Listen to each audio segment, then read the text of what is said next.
इस बीमारी में खटाई बहुत नुकसान देती है।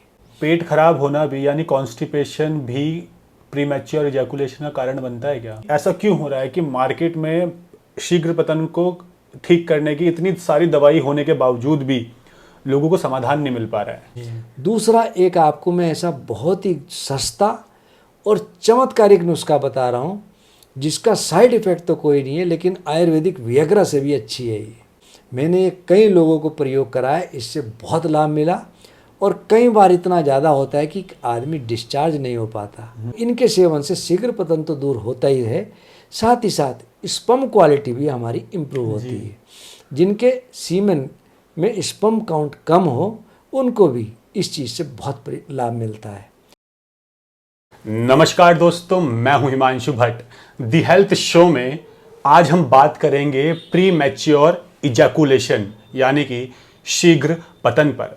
अगर आपको शर्म आती है तो आप ईयरफोन्स लगा सकते हैं या अकेले बैठ के इस वीडियो को देख सकते हैं, लेकिन शीघ्र पतन यानी प्री मैच्योर इजैकुलेशन पर बात करना बहुत ज़रूरी है, क्योंकि इससे छुटकारा पाने के लिए लोग कई दवाइयाँ खाते हैं, लेकिन इन दवाइयों से प्री मैच्योर इजैकुलेशन सही होता है या नहीं होता ये तो हमें नहीं पता, लेकिन नुकसान लोगों को बहुत बड़े लेवल पर हो रहा है। इसलिए दी हेल्थ शो में आज हम डॉक्टर दीपक कुमार जी से जानेंगे कि आप कैसे नेचुरली आयुर्वेद के माध्यम से और आयुर्वेदिक नुस्खों के माध्यम से कैसे अपने प्री मैच्योर इजैकुलेशन को ठीक कर सकते हैं।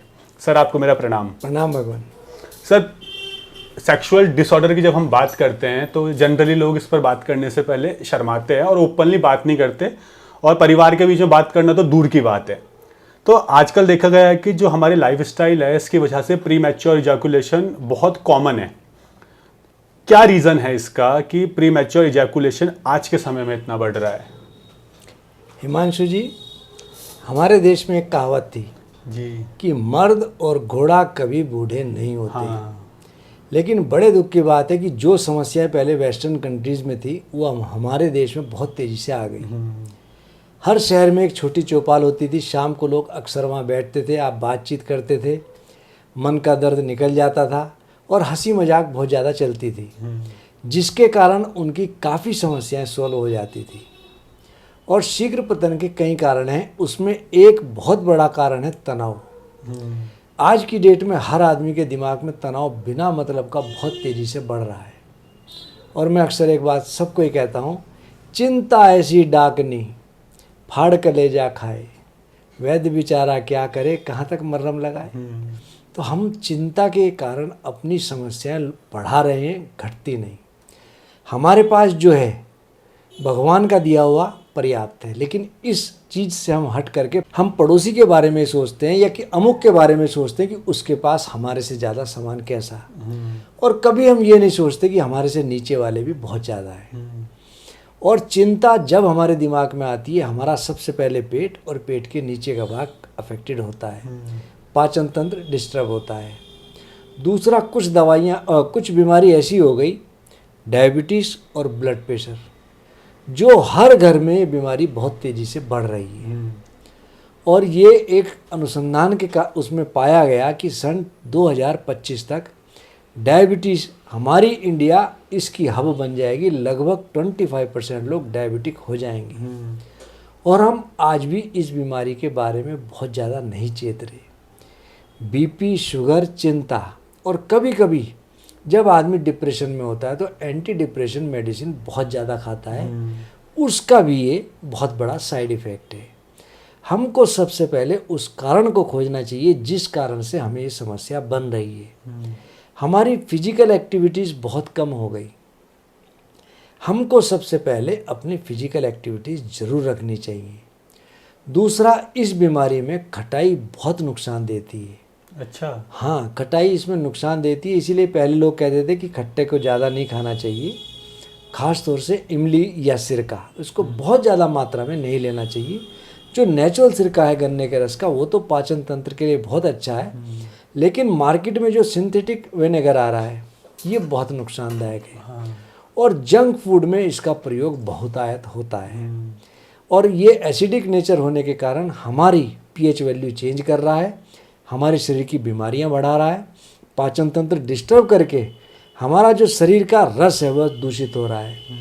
जो रस दूषित हुआ तो उसके आगे की जो चेन है, रस, रक्त, मांस, मेद, अस्थि, मज्जा, शुक्र, ये धीरे धीरे वीक हो रही है। रस के आगे कोई सी भी चेन अफेक्टेड होगी तो आगे की चेन सारी रुक जाएंगी और हमारे शरीर में कमजोरी सबसे पहले आने लगेगी।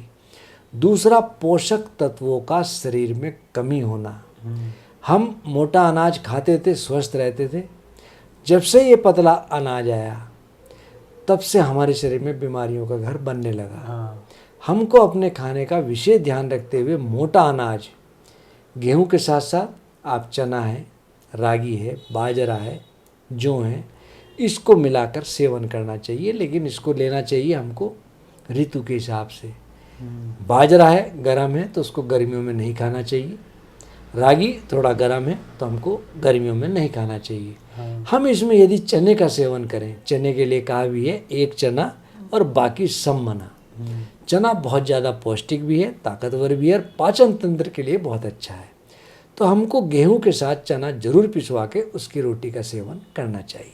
सर, क्या पेट खराब होना भी यानी कॉन्स्टिपेशन भी प्रीमैच्योर इजैकुलेशन का कारण बनता है क्या? आयुर्वेद में कहा है सर्वे रोग मलाशरा, सब बीमारियों की जड़ पेट है। पहले लोग कोष्ठ सिद्धि एक बार सुबह और एक बार शाम को जरूर करते थे, लेकिन अब लाइफ स्टाइल इतना चेंज हो गया, हम लोग एक बार भी प्रॉपर तरीके से पेट को साफ नहीं रख पाते। और मैं सबको एक बात कहता हूँ कि लग्जेटी दवाई हमको ज़्यादा नहीं खानी चाहिए। उसके खाने से हमारा पाचन तंत्र के साथ साथ हमारी आंतें भी वीक होने लगती हैं। और आंतें वीक ना हो, आंतों में जान आए, उसके लिए फाइबर बहुत ज़रूरी है। तो हमको फाइबर के रूप में जो पतला आटा है उसको ना इस्तेमाल करके चोकर मिला के मोटी थोड़ी सी रोटी हमको सेवन करनी चाहिए। तो फाइबर हमारे पेट में जा कर के मल फूल करके पास आउट होता है। और हमको चोकर के साथ साथ मैंने जैसे अभी और अनाज बताए उनका सेवन हमको ज़्यादा करना चाहिए। साथ ही साथ सब्जियों का सेवन हमें अधिक करना चाहिए। सब्जियों में फाइबर बहुत प्रचुर मात्रा में, खास तौर से लौकी हो, तोरी हो, टिंडा हो, परवल हो, ये हमारे पाचन तंत्र के लिए अमृत तुल्य है। सर, अभी हम आपसे जानेंगे कि शीघ्र पतन को कैसे हम घरेलू नुस्खों के माध्यम से, आयुर्वेद के माध्यम से ठीक कर सकते हैं। लेकिन उससे पहले आप ये बताइए कि ऐसा क्यों हो रहा है कि मार्केट में शीघ्र पतन को ठीक करने की इतनी सारी दवाई होने के बावजूद भी लोगों को समाधान नहीं मिल पा रहा है? हमारे देश में एक बहुत बुरी विचारधारा आ गई, जो दिखता है वही बिकता है। बहुत बुरी बात हो गई। लोग अपना ऐड करके, आपने पहले देखा होगा टीवी पे बहुत से तेलों के ऐड आए कि हथेली पे मत लगाना, बाल उग जाएंगे, जबकि प्रैक्टिकली संभव नहीं। उन्होंने अरबों रुपए इकट्ठे करे चले गए और सत्यता उसमें बिल्कुल नहीं थी जी। तो लोग भ्रामक प्रचार करते हैं और लोग इस बीमारी से बहुत ज़्यादा तेज़ी से ग्रसित होने के कारण चुपचाप अपना पैसा फूंक करके वह दवाई लेते हैं और उनको माया मिली न राम वह वाली स्थिति हो जाती है। बहुत लाभ नहीं मिलता। दूसरा, हर चीज़ हर एक के लिए नहीं है। हर बीमारी के लिए, हर आदमी के लिए दवाइयाँ अलग अलग हैं। और यदि हम एक ही दवाई सब पे अप्लाई करें तो कई बार फायदे की जगह नुकसान हो जाता है।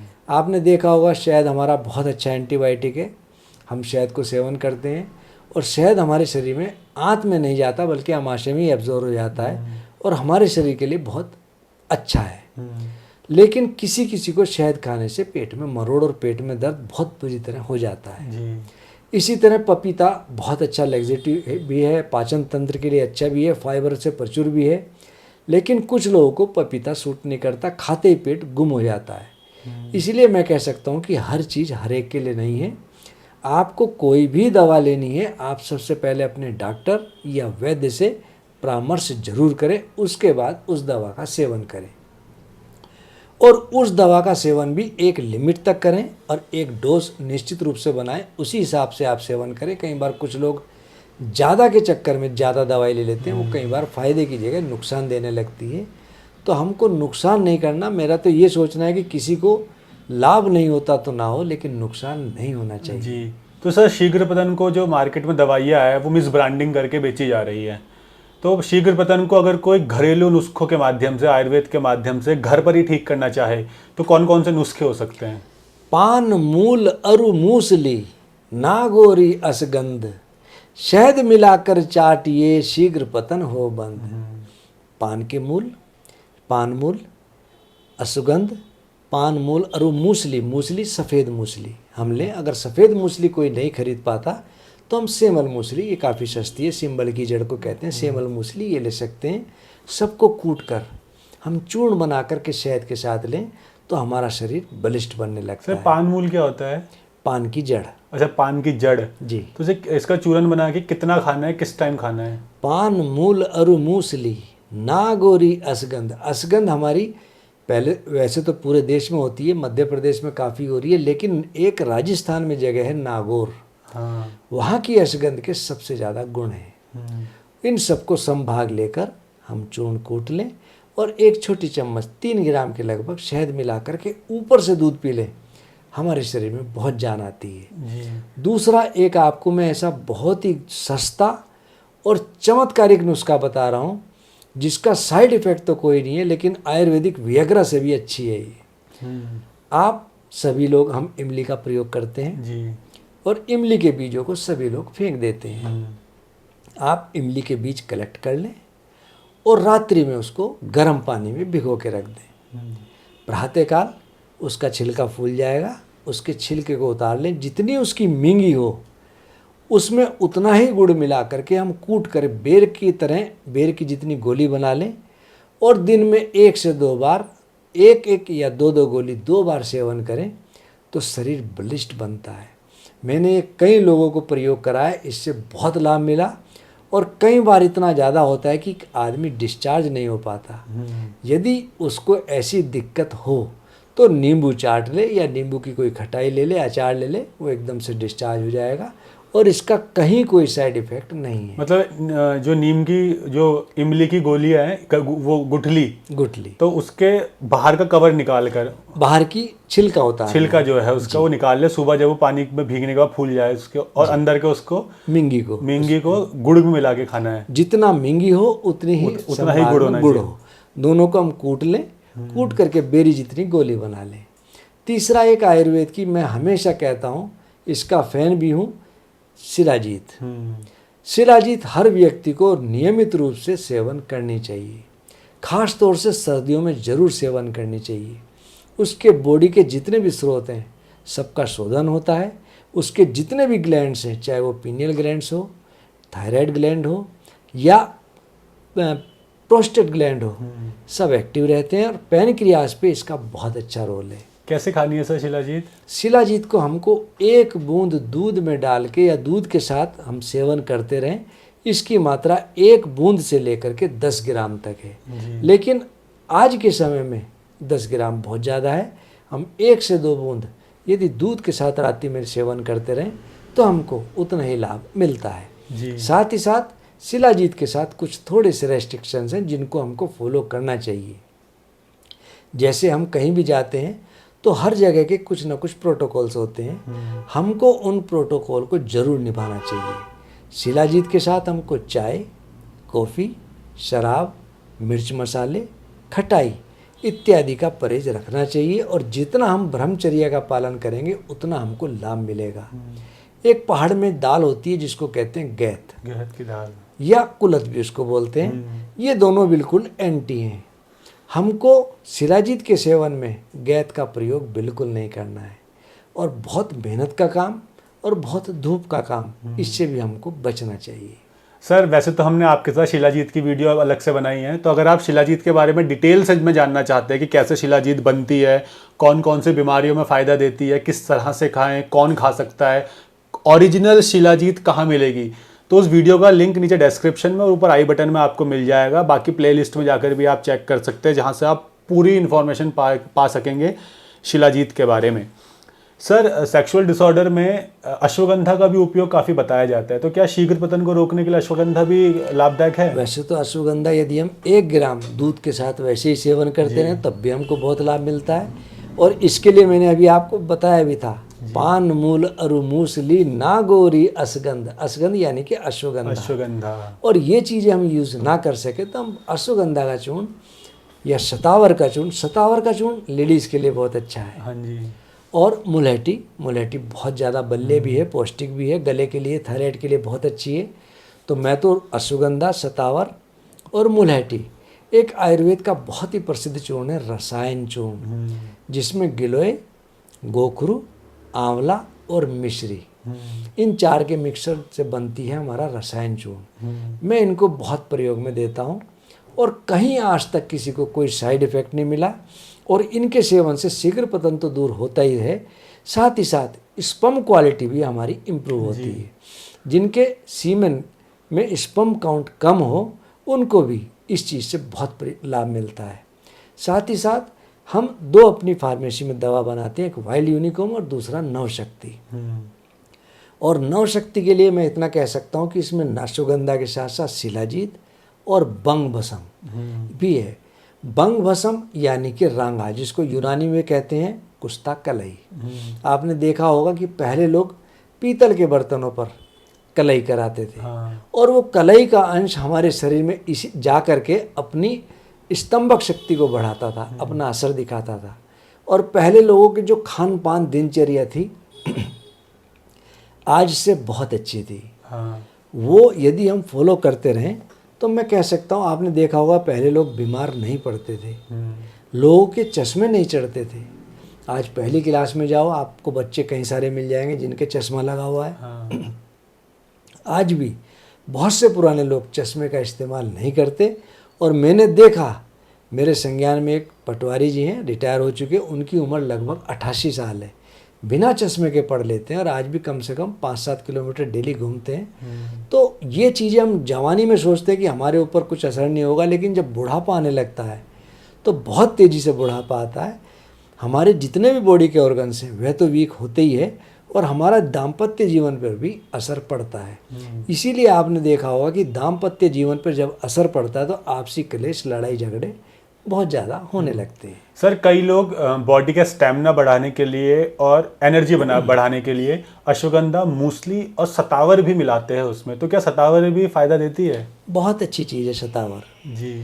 और जिन लेडीज़ के हार्मोन्स डेवलप नहीं होते और डिलीवरी के बाद जिन लेडीज़ को दूध प्रॉपर नहीं उतरता, यदि वह महिलाएं शतावर का चूर्ण दूध के साथ सेवन करें तो उनको दूध भी उतरने लगता है और उनका जो यूट्रस है उसकी सफाई प्रॉपर हो जाती है जी। और किसी प्रकार का कोई नुकसान नहीं होता। डिलीवरी के बाद जो कमजोरी आती है वह बहुत तेज़ी से भर जाती है। सर, आपने जितने भी नुस्खे बताए हैं, क्या ये वात, पित्त, कफ वाले तीनों लोग खा सकते हैं या किसी को विशेष तौर पर ध्यान देने की ज़रूरत है? शिलाजीत, जिसका मैंने बताया, शिलाजीत यदि किसी आदमी की पित्त प्रकृति है तो उसको सबसे पहले अपने पित्त प्रकृति को शांत करना चाहिए। और उसके साथ जो मैंने भोजन के लिए बताई हैं, बैंगन, गुड़, खटाई, इनका प्रयोग भूल कर भी नहीं करना चाहिए। और दूध, जैसे किसी का बहुत कफ बनता हो तो उसको थोड़ा नुकसान देता है, तो ऐसी अवस्था में हम दूध में थोड़ी हल्दी मिला करके ले सकते हैं, तो उससे दूध तो कफ तो हमारा बनना कम होगा ही, साथ ही साथ जो हमारे शरीर के अंदर जमा हुआ कफ है वह भी निकल जाएगा। और जिसको वात प्रधान हो उसके लिए शिलाजीत और अश्वगंधा अमृत तुल्य है। सर, कहते हैं कि प्रीमैच्योर इजैकुलेशन को रोकने के लिए या ठीक करने के लिए एक्सरसाइज भी बहुत रोल प्ले करती है। हिमांशु जी, हम लोग अक्सर एक बात कहते हैं, जैसे आपकी पहली वीडियो में हमने बात करी शिलाजीत की, कि लोग इसको सेक्स में ले गए। हमारी मसल्स स्ट्रांग होगी, हमारी दिनचर्या अच्छी होगी, हमारा घूमना फिरना होगा, फिजिकल एक्टिविटीज़ अच्छी होंगी तो हमारी मसल्स स्ट्रांग बनेगी। और सेक्स भी एक मसल्स का पार्ट है, तो हमारी बॉडी की जितनी भी मसल्स एक्टिवेट होंगी तो हमारा वह पार्ट भी एक्टिवेट होगा, अच्छा रहेगा और उसमें जान आएगी, स्ट्रेंथ बनी रहेगी। जी सर, आजकल हमने देखा है कि जो लोग जिम जाते हैं, खास करके युवा, उनमें बहुत प्रॉब्लम बढ़ रही है प्रीमैच्योर इजैकुलेशन की, और उसके पीछे का कारण कहीं ना कहीं जिम में जो सप्लीमेंट वो खा रहे हैं वो भी है। तो किस तरीके से वो शिलाजीत का उपयोग करें जिम में बॉडी बनाने के लिए, ताकि उनको वो केमिकल वाले प्रोडक्ट आर्टिफिशियल प्रोडक्ट ना खाने पड़े, जिससे उनका प्रीमैच्योर इजैकुलेशन भी ठीक हो। हिमांशु जी, मेरे पास अब बहुत लोग आते हैं जो जिम जाते थे, शरीर से बड़े बलिष्ठ थे जी, लेकिन अंदर से बिल्कुल खोखले हो गए। तो हमको ऐसा कोई काम नहीं करना चाहिए जिसका आगे हमको साइड इफ़ेक्ट हो। तो जिम सप्लीमेंट में बहुत से लोग स्टेरॉइड्स मिलाते हैं जिनको तत्काल तो फ़ायदा लगता है, लेकिन बाद में बिल्कुल नाकारा हो जाते हैं, किसी काम के नहीं रहते। तो जिम जो जाते हैं, हम एक प्राश बनाते हैं, रसायन प्राश जी। उसके अंदर अश्वगंधा भी है, शतावर भी है, दशमूल भी है। दशमूल हमारे शरीर के वात को शमन करता है। यदि किसी के शरीर में दर्द हो रहा हो तो दशमूल का काढ़ा या दशमूल घनवटी लेता रहे तो उसको बहुत लाभ मिलता है। फिजिकल एक्टिविटीज़ या जिम करने के बाद जो थकान होती है उसको यदि हम प्रयोग में लें तो हमको बहुत लाभ मिलता है और किसी प्रकार का कोई साइड इफ़ेक्ट नहीं होता। आज मुझे आपको बताते हुए बड़ी खुशी हो रही है कि जो लोग जिम में जाते हैं, बहुत से लोग अब रसायन प्राश का सेवन करते हैं और उनको कहीं किसी जिम सप्लीमेंट की ज़रूरत नहीं पड़ती। ये तो बहुत अच्छी बात है सर। जी सर, आपको बहुत बहुत धन्यवाद प्रणाम। कि आपने प्रीमैच्योर इजैकुलेशन के बारे में इतनी जानकारी दी, क्योंकि लोग शर्माते हैं और आपके पास भी बहुत लोग आते होंगे जो बोल ही नहीं पाते होंगे कि हाँ ये मेरे को प्रॉब्लम है। तो उम्मीद करते हैं कि आपके बताए हुए नुस्खे, ये सभी आयुर्वेदिक नुस्खे, जड़ी बूटियों के जो फायदे बताए हैं, इससे आपको अपने प्रीमैच्योर इजैकुलेशन यानी शीघ्र पतन में राहत मिलेगी और हो सकता है इसको आप ठीक भी कर पाएं। अगर आप सर से कंसल्ट करना चाहते हैं और जो भी आयुर्वेदिक मेडिसिन इन्होंने बताई है वो भी लेना चाहते हैं तो आप इनसे कांटेक्ट कर सकते हैं। सर का कांटेक्ट नंबर और एड्रेस नीचे डिस्क्रिप्शन और पिन कमेंट में आपको मिल जाएगा। और अगर आपकी भी कोई प्रॉब्लम है, चाहे वो आपके सेक्सुअल डिसऑर्डर की हो या फिर कोई सी भी इलनेस हो, आप वो कमेंट सेक्शन में हमसे पूछ सकते हैं। हम कोशिश करेंगे अलग अलग डॉक्टर्स के माध्यम से आपको सॉल्यूशन देने का, ताकि आप हेल्दी रहे और वेलनेस की तरफ बढ़ सके। धन्यवाद।